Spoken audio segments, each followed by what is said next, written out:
सभी विद्यार्थी को गुड मॉर्निंग और साथ में झारखंडी जोहार। और आज जो हम लोग जानेंगे नवी बोर्ड की जो रिजल्ट है वो कब आने वाला है, कौन सा तारीख को आने वाला है, इनके बारे में आज हम लोग जानेंगे।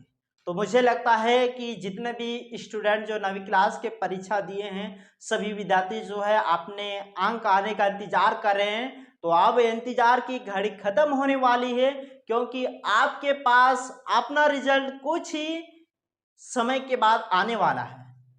आप लोग मेरे चैनल को सब्सक्राइब शेयर करते रहिए, ताकि जितने भी जेक बोर्ड के जो नोटिफिकेशन आएंगे सब आपके पास तुरंतली पहुंच जाए। ठीक है, तो चलिए हम लोग देखते हैं रिजल्ट के नियम के बारे में। चलिए अब हम लोग शुरू करेंगे नवी क्लास के रिजल्ट के बारे में। खोज पड़ताल के लिए हम लोग शुरू करते हैं। तो चलिए देखते हैं। एग्जाम जो है आपका 9 क्लास का हुआ था, ठीक है। और एग्जाम का डेट कब था? आपका जो एग्जाम का डेट था 11 और 12 अप्रैल को था, ठीक है। यानी कि आपका एग्जाम कब को हुआ है? 11 और 12 अप्रैल को, ठीक है। और यहां देखिए रिजल्ट जो है वो डिक्लेयर कब होने वाला है? जून के महीना में। कब होने वाला है? जून के महीना में। यानी कि इस बार रिजल्ट आने में थोड़ा सा वक्त लग जाएगा, ठीक है। तो चलिए हम लोग आगे का थोड़ा सा इनके बारे में नियम को जानते हैं कि इस बार रिजल्ट जो आएगी वो किस प्रकार से आएगा, ठीक है। और रिजल्ट आने के लिए कौन कौन से नियम इस बार बताया गया है। तो चलिए आगे हम लोग देखते हैं। आवश्यक सूचना नवी बोर्ड विद्यार्थी के लिए। तो चलिए हम लोग इस सूचना को थोड़ा सा पढ़ लेते हैं। तो पहला यह सूचना नंबर 1 में क्या बोला गया है? जो जेक नवी बोर्ड परीक्षा का जो रिजल्ट है वो जून के महीना में आने की संभावना है। यानी कि आपका रिजल्ट कब आएगा? जून के महीना में, ठीक है। इसके बाद हम लोग आगे बढ़ते हैं। अगला है सूचना नंबर 2। इस बार जो रिजल्ट होगी वो आपका ग्रेड सिस्टम। कैसा होगा? ग्रेड सिस्टम, ठीक है। और ये ग्रेड में क्या होंगे? 5 पॉइंट स्केल होंगे। क्या होंगे? 5 पॉइंट स्केल। कौन कौन से रहेंगे? आपका रहेंगे A+, A, B, C और D रहेंगे, ठीक है। यानी कि ग्रेड में आपका कौन कौन सा रहेगा? A+, A, B, C एवं D रहेंगे। इसके बाद हम लोग आगे की ओर बढ़ते हैं। अगला है हमारा सूचना नंबर 3। यानी कि सूचना नंबर 3 में क्या है? प्रत्येक परीक्षार्थी को नवी बोर्ड परीक्षा में पास होने के लिए सभी विषयों में कम से कम C ग्रेड प्राप्त करना अनिवार्य है। यानी कि यहां कह रहा है आप अगर एग्जाम लिखे हैं तो सभी विषय में जितने भी, यानी कि टोटल आप लोग 6 विषय का लिए होंगे। 6 विषय का आप लोग का एग्जाम हुआ है ना।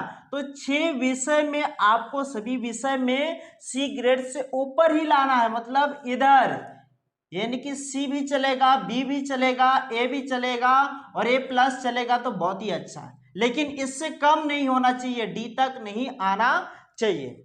इसके बाद हम लोग आगे की ओर बढ़ते हैं। अगला है हमारा सूचना नंबर 4। नवी बोर्ड परीक्षा 2023 में जो एग्जाम लिखने वाले विद्यार्थी हैं, कुल विद्यार्थियों की संख्या था 4.7 लाख। कितना? 4.7 लाख, ठीक। अब थोड़ा सा आप लोगों को हम समझाते हैं कि ग्रेड सिस्टम किस प्रकार रहेगा। ग्रेड सिस्टम के बारे में थोड़ा सा जान लीजिए। आपको ग्रेड किस प्रकार से मिलेगा? तो देखिए यहां लिखा हुआ, देखिए रेंज ऑफ मार्क्स, ठीक है। इसके बाद यहां ग्रेड और ये डिस्क्रिप्शन, ठीक है। तो यहां देखिए पहला पर चलते हैं, यानी कि पहला नियम पर जाते हैं। या तो पहला हम लोग बोलेंगे कि A+ पर चलते हैं, ठीक है। A+ ग्रेड वालों को जो है कैसे A+ ग्रेड मिलेगा? आप देखते हैं जिन विद्यार्थी ने अपना एग्जाम दिए हैं और वो अपना कॉपी जब चेक हो जाता है तो उनमें अगर मान लीजिए 80% से ऊपर रहेगा। हम लोग जानते हैं कि टोटल कितना 100% मान के चलते हैं। तो 100 से 80% के बीच में जिनका नंबर आएगा उसका जो है ए ग्रेड यानी कि ए प्लस ग्रेड में उसको गिना जाएगा। किस में गिना जाएगा? ए प्लस ग्रेड में, ठीक है। और उसको डिस्क्रिप्शन में उसको एक्सेलेंट कहेंगे, ठीक है। अगला देखिए, जिन विद्यार्थी का मार्क्स यानी कि अंक जो है 80% से लेकर 60% के बीच में आती है, तो उनको जो है ग्रेड में ए कहा जाएगा। क्या ग्रेड कहेंगे? A grade. और इसको डिस्क्रिप्शन में क्या कहते हैं? उसको वेरी गुड कहेंगे। क्या कहेंगे?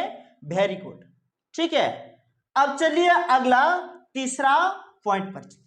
तीसरा पॉइंट, दूसरा पॉइंट का बात हो गया, अब तीसरा पॉइंट का बात है, यानी कि 45% से 60%, यानी कि बात करते हैं 60% से 45% के बीच में अगर किसी विद्यार्थी का नंबर आ जाता है, ठीक है, तो उसको हम लोग कहेंगे बी ग्रेड। क्या कहेंगे?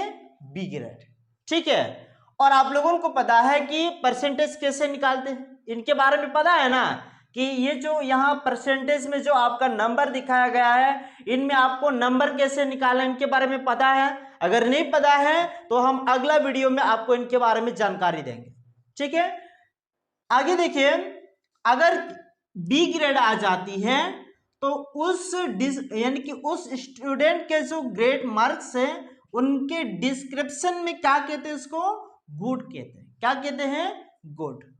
इसके बाद देखिए आगे, अगला है हमारा, यानी कि चौथा नंबर का नियम चल के, या चौथा पॉइंट पर चलते हैं। अगर मान लीजिए आपका मार्क्स 45% से लेकर 33% के बीच में आती है, तो ग्रेड में आपको क्या मिलेगा? यानी कि सी ग्रेड मिलेगा। क्या मिलेगा? सी ग्रेड, ठीक है। और इनको डिस्क्रिप्शन में क्या करेंगे? क्या कहेंगे? एवरेज कहते हैं। क्या कहते हैं? एवरेज। इसको क्या कहते हैं? एवरेज कहते हैं, ठीक है। अब आगे की ओर बढ़ते हैं। अगर मान लीजिए कुछ विद्यार्थी ऐसे भी होते हैं कि किसी विद्यार्थी का जो नंबर है वो 33% से कम आ जाती है, ठीक है, 33% से कम आ जाती, ठीक है, तो उनको क्या मिलेगा? यानी कि ग्रेड डी मिलेगा। क्या मिलेगा? ग्रेड डी, ठीक है। और जब कोई भी स्टूडेंट को ग्रेड डी मिल जाती है तो इसको डिस्क्रिप्शन में क्या कहते हैं? उसको कहते हैं मार्जिनल। क्या कहते हैं? मार्जिनल। यानी कि बात किया जाए तो ये डी ग्रेड वाले स्टूडेंट जो है वो फेल होते हैं। क्या होते हैं? फेल, ठीक है। तो आप लोगों को इतना तो पता चल ही गया होगा कि आप लोगों को किस प्रकार से ग्रेड मिलता है और ग्रेड कैसे बैठाया जाता है और डिस्क्रिप्शन में उनको क्या कहा जाता है, ठीक है। और आप लोग अपना रिजल्ट को जून के महीना में इंतजार करके रखिए, आपके पास फटाक से रिजल्ट आ जाएगा, ठीक है। और आने से 2 दिन पहले हम फिर से आपको वीडियो के माध्यम से बताएंगे कि रिजल्ट कैसे देखना है, ठीक है।